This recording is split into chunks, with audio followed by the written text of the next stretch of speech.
قبر میں چلے گئے، کتنے سوال ہوتے ہیں قبر میں؟ بولے کتنے سوال ہوں گے؟ اللہ آپ کو خوش رکھے، 3 سوال ہوں گے۔ پہلا کیا ہے؟ تیرا رب کون ہے؟ میں مثال دینے لگا ہوں، کسی نے انکار کر دیا، کہنے لگا ہا ہیتا لا ادری، میں نہیں جانتا۔ تو اللہ کو نہیں مانتا تو چاہیے نا رب جہنم میں ڈال دے، پر اللہ نے دوزخ میں نہیں ڈالا، نہیں ڈالا۔ ابھی دوسرا سوال پوچھو، ماں دینوں کا، تیرا دین کیا ہے؟ ہا ہیتا لا ادری، کافر ہے، منافق ہے، فاسق ہے، کہتا ہائے افسوس میں نہیں جانتا۔ چاہیے تھا نا دین نہیں جانتا دوزخ میں ڈالا جائے، لیکن اللہ ابھی دوزخ میں، ابھی جہنم کا گڑھا نہیں بنی۔ فرمایا تیسرا سوال پوچھو، حضور کا چہرہ دکھایا، ما کنتا تقول فی حق ھذا الرجل، ان کے بارے میں کیا کہتا تھا؟ اس نے کہا میں نہیں جانتا۔ اللہ نے فرمایا تو میرے نبی کو نہیں جانتا، پکڑو اس کو جہنم میں داخل کر دو۔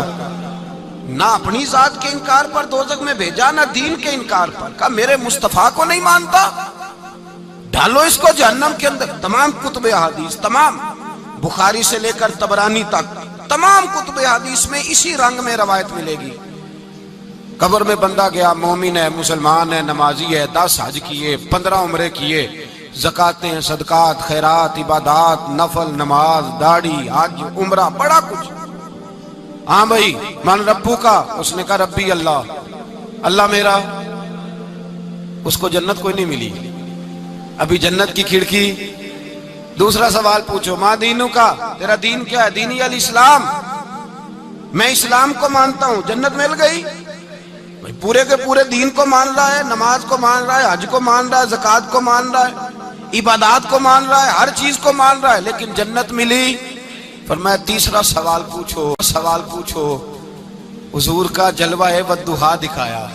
کچھ لوگ غلط ترجمہ کرتے ہیں، یہاں بھی کہتے ہیں پوچھا جائے گا یہ کون ہے، یہ لفظ نہیں ہے، ما کنت تقول فی حق ھذا الرجل۔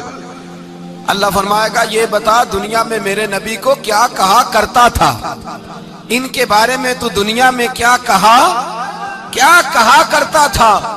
تو جو کہا کرتا تھا وہ کہہ کے اسی وقت پکار اٹھے گا کہ میں کہا کرتا تھا یا نبی پکارا کر۔ میں یہ کہا کرتا تھا یا نبی، میں یہ کہا کرتا تھا کہ دشمن احمد پہ شدت کیجئے، ملحدوں سے کیا مربت کیجئے، اور شرک ٹھہرے جس میں تعظیم حبیب، اس برے مذہب پہ لعنت کیجئے، اور مثل فارس زلزلے ہوں نجد میں ذکر آیاد ولادت کیجئے، اور غیظ میں جل جائے بے دینوں کے دل، یا رسول اللہ کی کثرت کیجئے، یا رسول اللہ کی کثرت۔ میں یہ کہا کرتا تھا۔ اچھا اس نے اللہ کو مانا، دین کو مانا، جنت نہیں ملی۔ جب کہنے لگا نا ہوا محمد الرسول اللہ صلی اللہ علیہ وسلم، جب حضور کو پہچانا، حضور کو، نبی پاک کو پہچانا، تو فرمایا نہیں میرے یار کو جانتا ہے، اب کھول دو جنت کا دروازہ۔ تو بھائی مغز قرآن، روح ایمان، جان دین، ہست حب رحمت للعالم، حضور کی محبت اصل ہے دین کی۔ قرآن مجید سورہ توبہ آیت نمبر 24، کوئی تفسیر نہ آپ پڑھیں، صرف اس آیت کا ترجمہ پڑھیں، خالی ترجمہ، اور ایک ایک بات کو اللہ تبارک و تعالیٰ نے بالتفصیل بیان کیا۔ فرمایا کل ان کان آباؤکم، اے محبوب آپ ان سے فرما دے اگر تمہارے باپ، وابناؤکم تمہارے بیٹے، واخوانکم اور تمہارے بھائی، وازواجکم تمہاری عورتیں، وعشیرتکم تمہارا کنبہ، تمہارا خاندان، واموال اقترفتموہا اور تمہارے کمائی کے مال، ذرا گنتے جائیے چیزوں۔ فرمایا محبوب کہہ دیں تمہارے باپ بھی، تمہارے بیٹے بھی، تمہارے بھائی بھی، تمہاری عورتیں بھی، تمہارا سارا ہی خاندان، بات ہی ختم کر دی، تمہارا سارا ہی خاندان، واموال اقترفتموہا اور تمہارا کمایا ہوا مال۔ ایک مال وہ ہوتا ہے جو بندے نے کمایا نہیں ہوتا، آیا ہوتا ہے، آئے اور کمائے میں جو آیا ہوتا ہے اس کی قدر نہیں ہوتی۔ اللہ فرماتے ہیں واموال اقترفتموہا، تمہارا کمایا ہوا مال، وتجارت تخشون کسادہا اور تمہاری وہ تجارت جو تم نے محنت کر کے کاروبار چمکایا ہے اور تم ڈرتے ہو کہ نقصان نہ ہو جائے، ومساکن تردونہا اور تمہارا وہ رہنے کا مکان جو تمہیں بڑے پسند ہیں۔ یہ ساری چیزیں گنوا کے کہا احب الیکم من اللہ ورسولہ، اگر یہ چیزیں تمہیں خدا سے زیادہ پیاری ہوں اور خدا کے رسول سے زیادہ پیاری ہوں وجہاد فی سبیلہ، اور ان کے رستے میں جہاد سے زیادہ پیاری ہوں، پھر کیا کرو؟ فتربصوا، انتظار کرو، حتی یاتی اللہ بامری، یہاں تک کہ اللہ تم پر اپنا عذاب لے آئے گا۔ اگر تمہیں تمہارے باپ، تمہارے بیٹے، تمہاری اولاد، تمہارا کنبہ، تمہارا خاندان اگر مصطفیٰ کریم سے زیادہ پیارا ہوا تو پھر اللہ کیا کرے گا تم پر؟ اپنا اللہ عذاب نازل کرے گا تم پر۔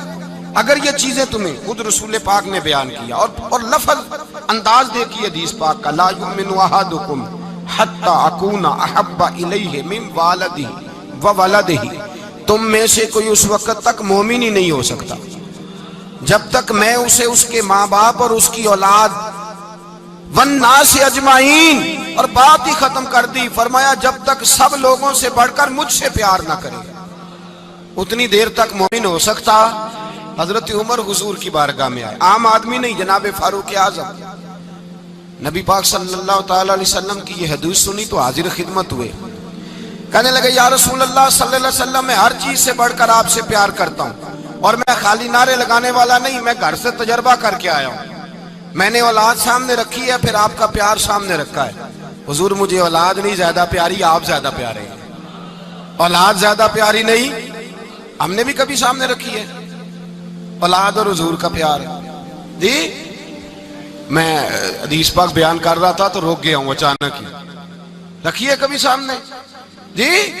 اگر رکھی ہوتی نا تو بیٹے کو پہلے بٹھا کے اس کو کہتے بیٹے پہلے قرآن سیکھ، پہلے حضور کا فرمان سیکھ۔ بیٹا جیسے ہی بڑا ہوتا کونپلیں داڑھی کی نکلتی، اگر حضور سے پیار ہوتا تو اماں اسے کہتی بیٹا داڑھی نہ مڑانا، یہ مصطفیٰ کا طریقہ ہے۔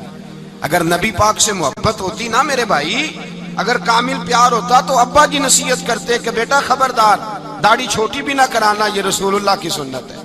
لیکن ہم نے ابھی اس چیز کو سامنے، ابھی نعرہ ہی ہے، ابھی خالی میلاد میں ہی محبت کرتے ہیں، ابھی خالی معراج شریف والے دن ہی پیار کرتے ہیں، ابھی اس کے اصل رنگ تک نہیں آئے۔ سنیے اور غور کیجیے، حضرت عمر عرض کرنے لگے یا رسول اللہ صلی اللہ علیہ وسلم، میں نے اولاد سامنے بٹھائی ہے، پھر آپ کا چہرہ سامنے لایا ہوں، حضور مجھے اولاد نہیں پیاری، آپ ہی زیادہ پیارے ہیں۔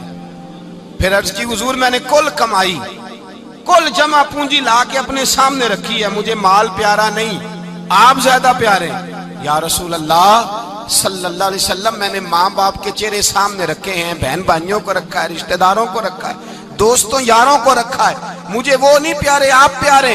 اور حضور پھر میں نے اپنا علاقہ اور قبیلہ بھی سامنے رکھا ہے، حضور مجھے وطن سے پیار نہیں، آپ سے پیار ہے۔ اور محبوبہ حد ہو گئی، میں نے اپنی عزت بھی سامنے رکھی ہے، عزت بھی، لیکن محبوبہ مجھے عزت نہیں پیاری، آپ زیادہ پیارے ہیں۔ حق پسند لوگ تھے، سچی بات کرنے والے۔ حضرت عمر کہنے لگے یا رسول اللہ صلی اللہ علیہ وسلم، پھر میں نے اپنے نفس کو، اپنی جان کو، اپنی روح کو سامنے رکھا ہے، مجھے لگتا ہے کہ جان مجھے زیادہ پیاری ہے، یہ نہیں کہا کہ زیادہ پیاری ہے، مجھے، سمجھ رہے ہیں بات کو، مجھے لگتا ہے کہ جان مجھے آپ سے۔ میرے رسول پاک نے دست مبارک اٹھایا اور جناب عمر کے سینے پہ مارا، فرمایا عمر جا، ابھی تو تیرا ایمان ہی مکمل نہیں ہوا، اگر تو اپنی جان سے بڑھ کر مجھ سے پیار نہیں کرتا تو تیرا ایمان مکمل ہے، تیرا ایمان مکمل ہے، تیرا ایمان مکمل۔ حضرت عمر کہتے حضور کا ہاتھ لگا تو میں نے اعلان کیا، میں نے کہا محبوبہ تیرے دست مبارک نے خیر کر دی ہے، حضور اب مجھے آپ جان سے بھی زیادہ پیارے ہو گئے، آپ اشارہ کریں میں جان قربان کرنے کو بھی تیار ہوں۔ آپ مجھے، اصل میں نا ٹی وی پہ بیٹھتا ہے ایک اینکر بیچارہ جو 3 لاکھ روپیہ تنخواہ لیتا ہے یا 6 لاکھ، اس نے حق حلال کرنی ہوتی ہے اپنی کمائی، ٹی وی پہ بیٹھا ہے بیچارہ، نہ اس کو دین کے حروف ابجد کا پتہ ہے، وہ ٹی وی پہ بیٹھا ہے، اب جس پارٹی سے پیسے لیتا ہے اس کا وہ نمک خاری کا حق ادا کرتا ہے۔ کہتے جی حضور نے اپنے دشمن کو معاف کیا ہے، مولوی سخت بات کرتے ہیں، حضور نے اپنے دشمن کو، آپ کسی پارٹی کے لیڈر کے خلاف دوسری پارٹی کا بیان کبھی سنیں، اس لیڈر سے پیار کرنے والے اتنی لمبی زبانیں کھول کے ٹی وی پہ آ جاتے ہیں، اور وہ لفظ جو میڈیا پر اور اسمبلی میں ویسے ہی قانون کا حصہ نہیں وہ بھی بول دیے جاتے ہیں۔ لوگ ان معاملات میں بھی حمایت کرتے ہیں اپنے لیڈروں کی جن میں حمایت بنتی ان میں بھی، اور ذات رسالت کی بات آتی ہے تو کہتے ہیں نہیں حضور نے معاف کیا ہے، مولوی جذباتی ہوتا ہے، یہ ایسے تو نہیں نہ ہوتا، تجھے اصل میں پتہ نہیں، تو پیار کرتا ہے ڈالر سے، تو پیار کرتا ہے شہرت سے، اور جو پیار کرتے ہیں نا مدینے کے ٹکڑوں سے، جو کھاتے ہیں نا رسول اللہ کے نام کا صدقہ، جو حضور کے نام کا۔ امیر ملت پیر جماعت علی شاہ صاحب محدث علی پوری رحمت اللہ علیہ فرماتے ہیں پاکستان بن رہا تھا تو اس وقت تو یہی بتایا گیا تھا نا کہ پاکستان کا مطلب کیا، پاکستان کا مطلب کیا، لا الہ الا اللہ، کہتے ہیں یہ بتایا گیا تھا۔ ہم پاکستان کے حق میں تقریریں کرتے تھے، اور ہندو پنڈت جو ہوتے تھے نا وہ اسلام کے خلاف معاذ اللہ اور پاکستان کے خلاف تقریریں کرتے تھے، جلسے ہوتے تھے۔ پیر جماعت علی شاہ صاحب کہتے ہیں ایک جگہ ہندوؤں کا جلسہ تھا تو ایک پنڈت تقریر کر رہا تھا۔ اب سارے ہندو تھے، مسلمان تھا ہی کوئی نہیں، سب ہندو بیٹھے تھے اور وہ سن رہے تھے۔ تو معاذ اللہ اس نے تقریر کرتے کرتے نا حضور کی ذات اقدس کے بارے میں کوئی جملہ کہہ دیا، کوئی نازیبہ بات کہہ دی، اور کوئی نہیں تھا، وہ ایک ملانگ تھا، وہ پیچھے بیٹھ کے، جو دوری ڈنڈا نہیں ہوتا جن کے ہاتھ میں، اور ڈنڈا بھی کئی رنگوں کا ہوتا ہے ان کا، وہ اس نے پکڑا ہوا تھا اور وہ پتہ نہیں کیا اس میں پیس رہا تھا۔ امیر ملت فرماتے ہیں اس کے کان میں سپیکر کی آواز گئی کہ حضور کے بارے میں بات کر دی۔ اس نے ڈنڈا پکڑا، ملانگس آدمی تھا، پیچھے سے نکلا، کسی نے روکا بھی نہیں، اسٹیج پہ چڑھا سیدھا اور 2-4 ڈنڈے زور زور سے پنڈت کے سر پہ دے مارے، پنڈت مر گیا، پرچہ ہو گیا، مقدمہ ہو گیا، جیل ہو گئی۔ امیر ملت کہتے ہیں میں جیل میں ملنے گیا، میں جیل میں، دیکھے بندہ ان پڑھ تھا، بات بڑی پڑی کر گیا۔ امیر ملت فرماتے ہیں بندہ سادہ تھا پر بات بڑی حسین کر گیا، بندہ بالکل بے عمل تھا پر بات ایمان کی کر گیا۔ آپ فرماتے ہیں میں جیل میں ملنے گیا تو میں نے کہا سائیں نہ تو نماز پڑھے، نہ روزہ رکھے، نہ تو مسجد آئے، تو عبادات کی طرف توجہ نہیں کرتا، اور تو نے اتنا بڑا کام کر دیا ہے، ایک ہندو مار دیا ہے۔ تو پیر صاحب کہتے ہیں میری طرف دیکھ کے نا پنجابی میں بولا، کہنے لگا پیر جی مینوں دے سیدھے لفظ بھی کوئی نہیں ہوندے، مینوں کی پتا جے سیدھے لفظ بھی کوئی، مینوں نہیں پتا میرا درجہ کی ہے۔ پیر صاحب میں نماز نہیں پڑھتا میری غلطی ہے، روزہ نہیں رکھتا ہے میری غلطی ہے، میں عبادت نہیں کرتا میری غلطی ہے، پر پیر صاحب یہ تو نہیں نہ ہو سکتا کہ میرے سامنے کوئی میری اچھی تے سچی سرکار دی بے ادبی کر کے لنگ جائے۔ لفظ بڑے کمال کہہ گیا، کہنے لگا پیر صاحب میں گناہگار ہوں پر اپنے نبی کا غدار نہیں ہوں۔ ایک میں ہی نہیں ان پہ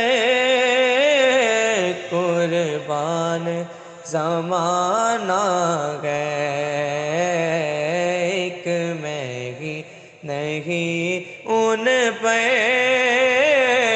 قربان زمانہ گئے، ایک میں ہی نہیں ان پہ قربان زمانہ گئے، ایک میں ہی نہیں ان پہ قربان زمانہ گئے، جو رب دو عالم کا محبوب یگانہ گئے، جو رب دو عالم کا محبوب یگانہ گئے، کل پل سے ہمیں جس نے خود پار لگانا گئے، کل پل سے ہمیں جس نے خود پار لگانا گئے، زاغرہ کا وہ بابا ہے، حسنین کا نانا گئے، ایک میں ہی نہیں ان پہ قربان زمانہ گئے، عزت سے نہ مر جائے